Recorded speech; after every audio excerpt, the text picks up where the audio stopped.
तांदळाच्या भाकरी अगदी मऊ लुसलुशीत अशा ह्या भाकरी खायला खूप छान लागतात। नॉनव्हेज असले की ह्या तांदळाच्या भाकरी नॉनव्हेज सोबत किंवा एखादी रस्सा भाजी असली की त्यासोबतही खायला खूप चांगल्या लागतात। अगदी टम्म अशा फुगलेल्या ह्या तांदळाच्या भाकरी पांढऱ्या शुभ्र अशा होतात। एकदम पातळ असा पापुद्रा तुम्ही इथे बघू शकता निघालेले आहे या तांदळाच्या भाकरीच्या। अगदी मौसूद अशा झालेल्या आहेत। अगदी हातात गोळा होईल अशा ह्या तांदळाच्या भाकरी। शिवाय ह्या तांदळाच्या भाकरी रेशनच्या तांदळापासून मी केलेल्या आहेत। अगदी पांढऱ्या शुभ्र अशा ह्या भाकरी झालेल्या आहेत। इथे मी रेशनचा तांदूळ स्वच्छ धुवून घरातच फॅन खाली वाळवून मी दळून आणलेले आहे। हे तांदळाचे पीठ। या तांदळाच्या पिठापासून तुम्ही कधीही तुम्हाला हवे असेल त्यावेळेस अशा पांढऱ्या शुभ्र भाकरी करून खाऊ शकता। या भाकरी मी तुम्हाला लाटून कशा करायच्या ते दाखवणार आहे।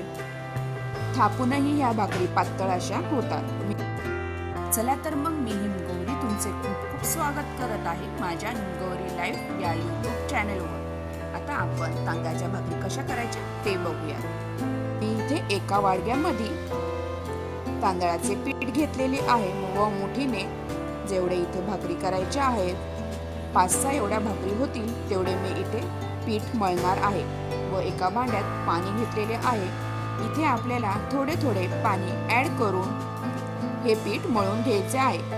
मी पाणी जे घेतलेले आहे ते पाणी मी गरमही केलेले नाही, गार पाण्यातच मी हे पीठ मळलेले आहे। तरी सुद्धा छान मऊ अशा या भाकरी झालेल्या आहेत। तुम्हाला जर कोमट गरम पाणी करायचे असेल तरीही तुम्ही घेऊन मळू शकता। एखाद्या वेळेस तांदळावरही अवलंबून असते, त्यावेळेस तुम्ही असे कोमट पाणी करून हे पीठ मळले तरीही चालेल। अशा प्रकारे मी असा मोठा 4-5 भाकरी होईल एवढं हा गोळा पिठाचा मळून घेणार आहे। एकदम पातळही मळायचे नाही आणि आपल्याला इथे हे पीठ एकदम घट्टही मळायचे नाही। छानपैकी मी हे पीठ आता मळून घेणार आहे। छान मऊ असे पीठ आपल्याला इथे मळून घ्यायचे आहे। ते आपला एक मोठा असा गोळा या पिठाचा झालेला आहे व हाताच्या साईडने कोण्याने आपल्याला हे पीठ चांगले मळून घ्यायचे आहे। जर पीठ तुमच्या हाताला चिकटत असेल तर तुम्ही इथे थोडेसे तेल हाताला लावून हा असा गोळा चांगला मळून घेऊ शकता।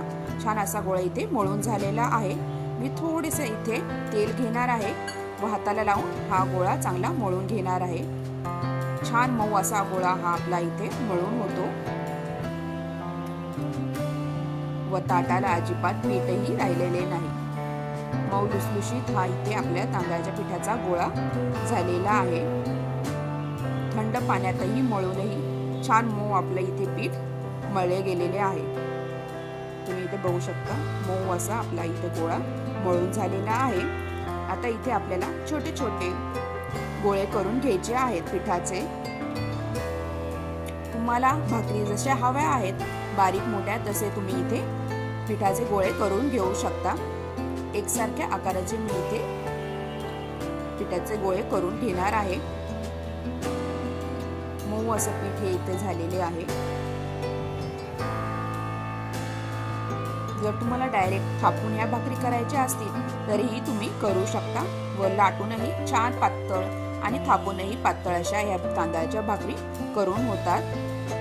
अशा प्रकारे इथे माझे 5 असे तांदळाच्या पिठाचे उंडे झालेले आहेत। आता गॅसवर आपल्याला एक तवा गरम करायला ठेवायचा आहे आणि इथे आपल्याला भाकरी लाटायला घ्यायच्या आहेत। जो आपण गोळा केला होता तो मी एक गोळा पिठाचा घेतलेला आहे व खाली थोडी पीठ टाकून सगळीकडनं पीठ आपल्याला लावून घ्यायचे आहे आणि हलक्या हाताने आपल्याला ह्या भाकरी लाटून घ्यायच्या आहे। अगदी हलक्या हाताने ह्या भाकरी आपल्याला इथे लाटायच्या आहेत। छान मऊ पातळ अशा इथे भाकरी आपल्या लाटून होतात। सहज अशा भाकरी आपल्या इथे तांदळाच्या लाटल्या जातात। थापायचीही गरज नाही इथे आपल्याला। तुम्ही इथे बघू शकता भाकरी छान गोल गरगरीत अशी आपली इथे लाटून झालेली आहे. पातळ एकदम लाटली गेलेली आहे ही तांदळाची भाकरी. आता इथे तवाही साईडला गरम झालेला आहे, तर त्या तव्यावर आपल्याला अलगद भाकरी ही ठेवायची आहे व वरतून आपल्याला इथे भाकरीला पाणी लावून घ्यायचे आहे. सगळीकडनं मी असे पाणी लावून घेतलेले आहे भाकरीला. अगदी 2-3 मिनिटात वरचे आपण भाकरीला जे पाणी लावले होते ते थोडेसे सुकले की आपल्याला भाकरी ही पलटी करून घ्यायची आहे. तर भाकरीचे पाणी वरचे पूर्ण सुकून द्यायचे नाही, नाहीतर भाकरी आपली इथे वातड होते. तशी इथे भाकरीचं पाणी वरचं थोडंसं सुकलेलं आहे. आता मी ही भाकरी उन्हातल्यानी साईडनी सगळीकडनं काढून पलटी करून घेणार आहे.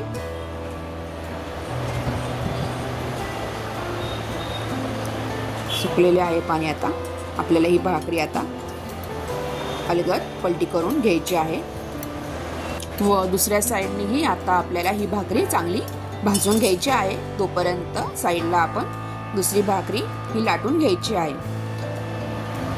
आता खालच्या साईडनी ही भाकरी इथे आपली भाजून झालेली आहे व गॅसवर मी ठेवून आता ही वरून भाजून घेणार आहे. ही भाकरी छान अशी ही भाकरी आता फुगलेली आहे. मस्त पांढरी शुभ्र इथे आपली इकडे भाकरी तांदळाची रेडी झालेली आहे.